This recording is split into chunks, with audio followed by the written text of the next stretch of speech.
Assalamualaikum warahmatullahi wabarakatuh. Perkenalkan, nama saya Desi Lestari dengan NPM 1951010306, kelas D, Prodi Ekonomi Syariah di Universitas Islam Negeri Raden Intan Lampung. Di sini saya akan mewawancarai salah satu tokoh masyarakat yang ada di Desa Tulungago guna memenuhi tugas mata kuliah Pengembangan Ekonomi Sosial dan Publik Islam. Baik, di sini saya sudah bersama dengan salah satu tokoh masyarakat di desa ini. Assalamualaikum Pak. Waalaikumsalam warahmatullahi wabarakatuh. Bagaimana Pak kabarnya? Apakah sehat? Alhamdulillah sehat. Kasihkan sehat ya. Alhamdulillah kalau begitu. Oh ya Pak, sebelumnya nama Bapak siapa ya Pak? Oh iya, perkenalkan nama saya Sugeng Hartanto dari Ketukuan Tulungago, Kota Agung, Kecamatan Kota Agung, Kabupaten Tangerang. Usianya sudah berapa tahun ya Pak? Usia saya sekitar 50-an tahun. Apakah Bapak sudah lama tinggal di sini? Ya, kami sudah lama tinggal di sini. Sudah ya sekitaran ada 40-an tahun lah lebih.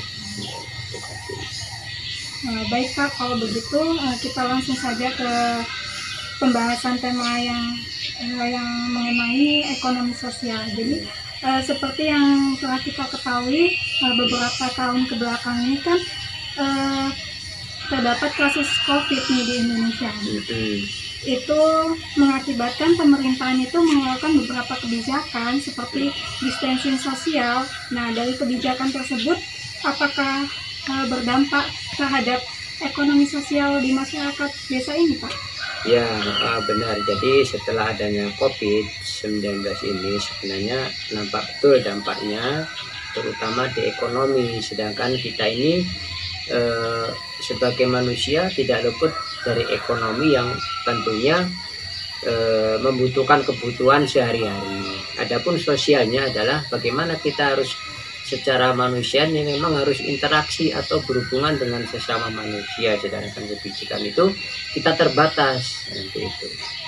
Seperti itu saja mungkin. Lalu Pak, seperti apa saja sih yang dampak yang dirasakan oleh masyarakat yang ada di sini? Dampaknya sangat luas ya, sehingganya kita sebagai masyarakat atau warga ini terutama adalah yaitu kebutuhan pokok sehari-hari seperti sembako dan lain sebagainya yang sangat dibutuhkan.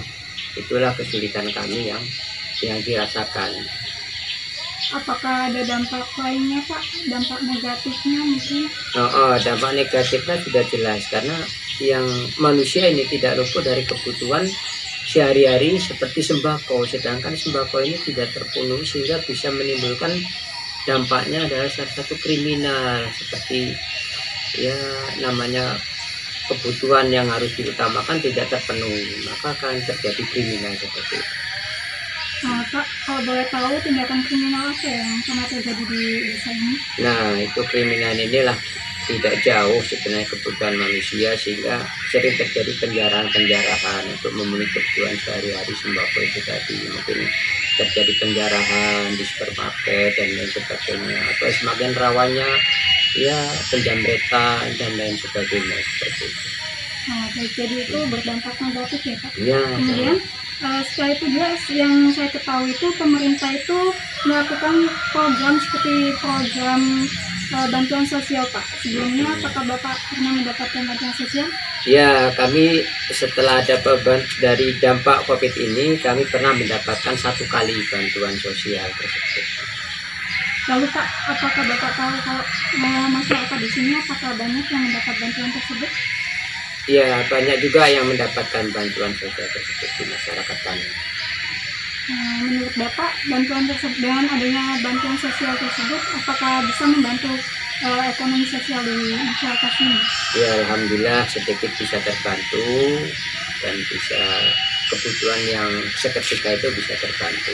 Untuk jangka panjangnya ya tentu kita harus tetap berusaha sesuai profesi kita masing-masing. Jadi intinya itu dengan adanya kebijakan tersebut itu bukan hanya mendapat dampak negatif saja ya Pak, jadi ada dampak positifnya juga. Baik Pak, mungkin cukup sekian saja Saya ucapkan terima kasih atas waktu dan kesempatan dari Bapak yang telah bersedia menjadi narasumber saya dan menjawab pertanyaan-pertanyaan dari saya. Ya, terima kasih. Saya juga mengucapkan mudah-mudahan ya ini juga salah satu masukan buat kita. Mudah-mudahan kita cepat terlepas dari penyakit yang namanya COVID ini sehingga kita kembali seperti aktivitas biasa seperti biasa. Ya, terima kasih. Baik Pak, terima kasih. Assalamualaikum warahmatullahi wabarakatuh. Waalaikumsalam warahmatullahi wabarakatuh. Baiklah teman-teman, itu tadi hasil wawancara saya dengan salah satu tokoh masyarakat yang ada di sini. Semoga video ini bisa bermanfaat dan bisa menambah wawasan untuk kita semua.